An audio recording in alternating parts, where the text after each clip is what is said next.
Today we start our lecture number 33. Today's lecture types of pumps for open and tube wells. आपल्याला आजच्या लेक्चरमध्ये जे काही पंप्सचे प्रकार आहेत ते आपल्याला बघायचे आहेत. Pumps are necessarily used to lift irrigation water from its source to the field.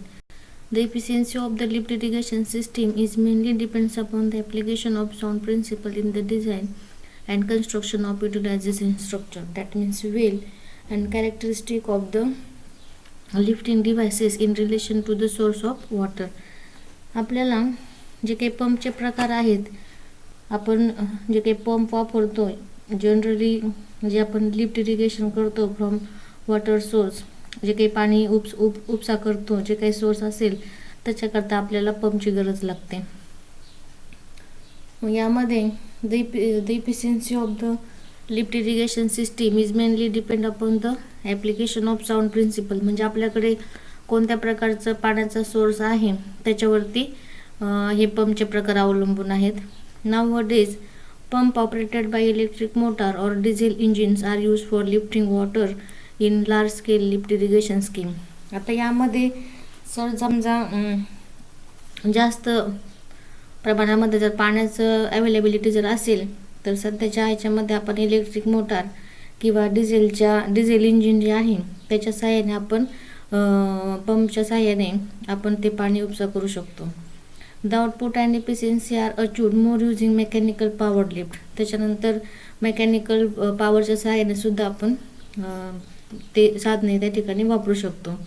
The pumping of water take place based on the following point. आता यामध्ये जे पंपिंग आपण जे काही वॉटर पंपच्या सहाय्याने बाहेर काढतो ते कोणकोणत्या बाबीवरती अवलंबून आहेत ते आपण पाहूयात. First, principle of atmospheric pressure, आपल्याला जो काही वातावरणीय दाब आहे तो. त्यानंतर सेकंड आहे पॉझिटिव्ह डिस्प्लेसमेंट, त्याची मूवमेंट व्हायला पाहिजे ते सुद्धा त्याच्यावर सुद्धा अवलंबून आहे. तिसरा आहे सेंट्रिफ्युगल फोर्स, जे काही केंद्रस्थानी बल आहे ते देखील महत्त्वाचं आहे. त्यानंतर movement of column of water caused by difference in specific gravity. त्याच्यामध्ये जे काही विशिष्ट गुरुत्वाकर्षण आहे त्याच्या फरकामुळे जे काही पाण्याच्या स्तंभातील ज्या काही हालचाली होतात या हालचालीवरती सुद्धा आपलं पंप कोणकोणता आपण यूज करू शकतो ते अवलंबून आहे. त्यानंतर नेक्स्ट पॉईंट, पंप कॅरेक्टरिस्टिक. आता त्या पंपमध्ये कॅरेक्टरिस्टिक्स कोणकोणते आहेत. First one, capacity. It is the volume of water pump per unit time and expressed in litres per second. आता याच्यामध्ये जे काही त्याची क्षमता किती आहे त्याच्यावरती डिपेंड आहे आणि जे काही कॅपॅसिटी आहे एक्सप्रेस्ड इन लिटर्स पर सेकंदमध्ये आपण त्याला आपण एककताचं म्हणू शकतो किंवा लिटर्स पर मिनिट किंवा लिटर्स पर आवर. आणि जर लार्ज कॅपॅसिटी जर असेल, आपण जे काही मोठ्या क्षेत्रामधील जे काही पाण्याचा पुरवठा आहे त्यामध्ये एम क्यूब पर आवर किंवा एम क्यूब पर सेकंद अशा प्रकारे आपण त्याचं एक्सप्रेशन त्या ठिकाणी करता येतं. Next point, static suction lift.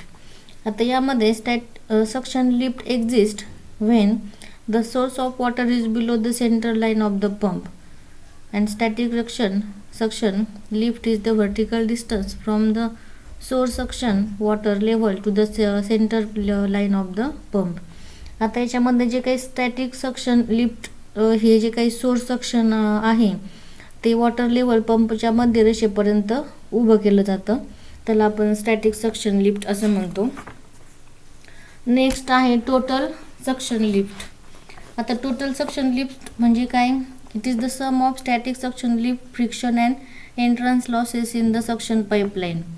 आता टोटल सक्शन लिफ्टमध्ये काय होतं, it is the sum of static suction lift. आपण जे काही सक्शन पाईपलाईनमध्ये जे काही स्थिर सक्शन आहे, स्थिर सक्शन लिफ्ट, त्याच्यानंतर जे काही घर्षण होते आणि या सगळ्यांच्या जे काही एंट्रीच्या वेळेस जे काही लॉस झालेला आहे ह्या सगळ्यांची बेरीज म्हणजे आपल्याला काय सांगता येईल, टोटल सक्शन लिफ्ट. त्यानंतर फोर्थ, स्टॅटिक सक्शन हेड. तसं स्टॅटिक सक्शन हेड म्हणजे suction head exist when the source of water supply is above the centre line of the pump in turbine operated pump. आता आपण जे काही turbine operated पंपने आपण जे काही पाण्याच्या पुरवठ्याचं जे काही स्रोत आहे ते पंपच्या मध्य रेषेपर्यंत असतं, तेव्हा हे जे काही स्टॅटिक सक्शन हेड आहे ते अस्तित्वामध्ये असतं. It is defined as the vertical distance from centre line of the pump to the free level of water to be pump. म्हणजे आपण जे समजा व्हर्टिकल डिस्टन्स जो आहे सेंटर लाईनपासून ऑफ द पंप आणि to the free level of the जे पाणी ज्या ठिकाणी मोकळं होतंय अशा प्रकारे. Next, total suction head.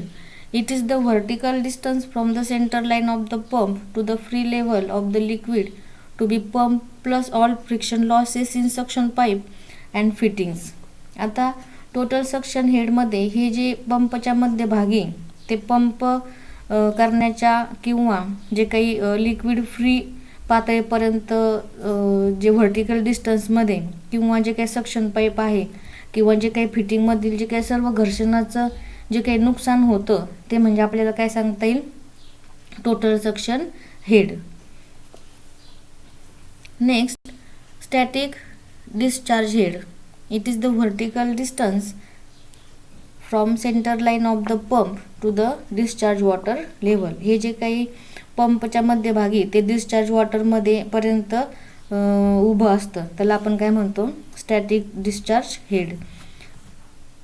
Next, total discharge head. आता याच्यामध्ये इट इज द सम, याच्यामध्ये सगळ्यांची जी काही बेरीज आहे, समजा सम कोणकोणता आहे, स्टॅटिक डिस्चार्ज हेड जे आपण आता पाहिलं, vertical distance from centre line ते डिस्चार्ज वॉटर लेव्हल, त्याच्यानंतर फ्रिक्शन जे काही घर्षण होतं ते, त्यानंतर exist losses in the discharge pipe, जे काही डिस्चार्ज पाईपमधून जो काही लॉस होतो सुरुवातीच्या याच्यामध्ये line, plus the velocity head जे काही एकूण आकारमान आहे आणि जे काही हीट जे उष्णता बिंदू ज्या ठिकाणाहून डिस्चार्ज होतो अशा प्रकारे सर्व जे काही आहे ते म्हणजे आपल्याला काय सांगता येतील, टोटल डिस्चार्ज हेड.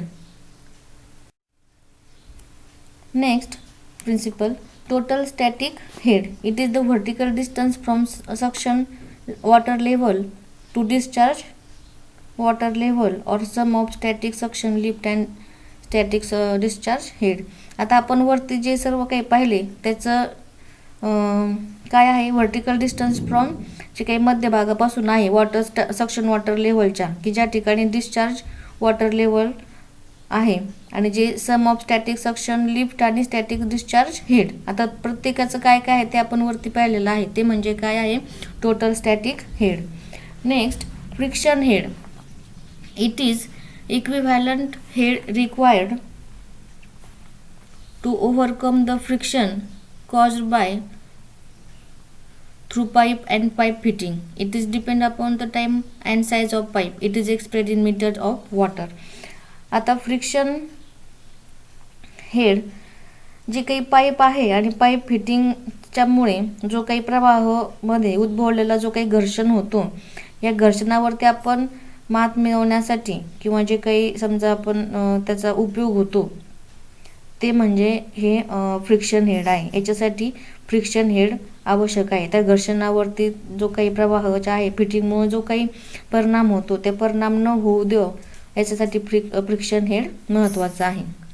नेक्स्ट आहे प्रेशर हेड.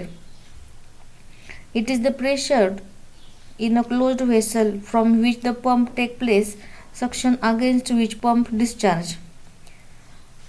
आणि फ्रिक्शन हेडसुद्धा आपण जे काही आहे ते वरच्या पॉईंटमध्ये राहिलं, it is expressed in metres of water. त्याचं जे काही एकक आहे ते मीटर्स ऑफ वॉटरमध्ये एक्सप्रेस केलं जातं. त्याच्यानंतर pressure head. It is the pressure in a closed vessel from which pump takes suction against which pump discharge आणि it is expressed in also metres of water. याच्यामध्ये जे काही क्लोज्ड व्हेसलमधून जे काही pressure आहे त्यामधून जो काही पंप सोडतो आणि ज्याच्या विरुद्ध जे काही पंप सोडतो त्याला आपण प्रेशर हेड असं म्हणतो, आणि ते सुद्धा मीटर एक्सप्रेसमध्ये त्या ठिकाणी एक्सप्रेस केलेलं आहे एकक. आता यामध्ये आपल्याला या टॉपिकमध्ये जे काही प्रिन्सिपल्स जे काही कॅरेक्टरिस्टिक आहेत पंपचे हे महत्त्वाचे आहेत. याच्यामध्ये 10 कॅरेक्टरिस्टिक क्वेश्चन आल्यानंतर आपण एनलिस्ट करून एक्सप्लेन करू शकतो. तर हा टॉपिक यामध्ये जो काही IMP पार्ट होता हा टॉपिक याच्यासोबत यामध्ये संपलेला आहे.